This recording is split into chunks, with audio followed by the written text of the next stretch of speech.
সমঝোতা স্মারক অকার্যকর ঘোষণার পর আবারও পাল্টাপাল্টি হামলায় ইরান যুক্তরাষ্ট্র।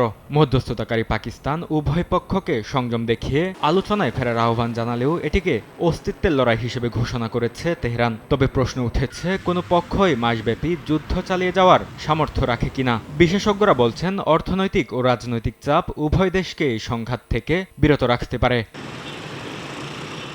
বিশ্লেষকদের মতে, ইরানের জন্য সবচেয়ে বড় চ্যালেঞ্জ অর্থনীতি ও প্রতিরক্ষা সক্ষমতা। দীর্ঘদিনের মার্কিন নিষেধাজ্ঞায় দেশটির অর্থনীতি দুর্বল হয়ে পড়েছে। যুদ্ধবিরতির সময় কিছু নিষেধাজ্ঞা শিথিল হলেও নতুন করে সেগুলো পুনর্বহাল করেছে ওয়াশিংটন। একই সঙ্গে যুক্তরাষ্ট্র ইসরায়েলের হামলায় ক্ষতিগ্রস্ত হয়েছে ইরানের ক্ষেপণাস্ত্র, ড্রোন ও নৌ অবকাঠামোর বড় অংশ।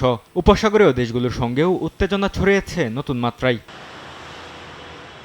অন্যদিকে যুক্তরাষ্ট্রও চাপের বাইরে নয়। হরমুজ প্রণালীতে অস্থিরতার কারণে বিশ্ববাজারে তেলের দাম বেড়েছে, যার প্রভাব পড়েছে যুক্তরাষ্ট্রের জ্বালানি বাজারেও। যুদ্ধের ব্যয়, জনমতের বিরূপ প্রতিক্রিয়া এবং সামনে মধ্যবর্তী নির্বাচনের চাপ কেন্দ্র করে ট্রাম্প প্রশাসনের জন্য এই সংঘাত রাজনৈতিক ঝুঁকিও বাড়াচ্ছে। একই সঙ্গে উচ্চ ক্ষমতার ক্ষেপণাস্ত্র ও গোলাবারুদের মজুদ দ্রুত কমে যাওয়ায় ভবিষ্যৎ সামরিক সক্ষমতা নিয়েও উদ্বেগ দেখা দিয়েছে।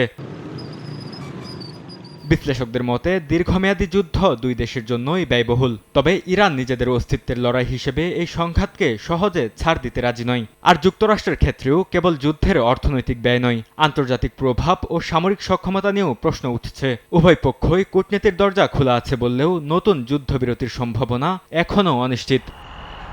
বরকতুল্লাহ, সময় সংবাদ।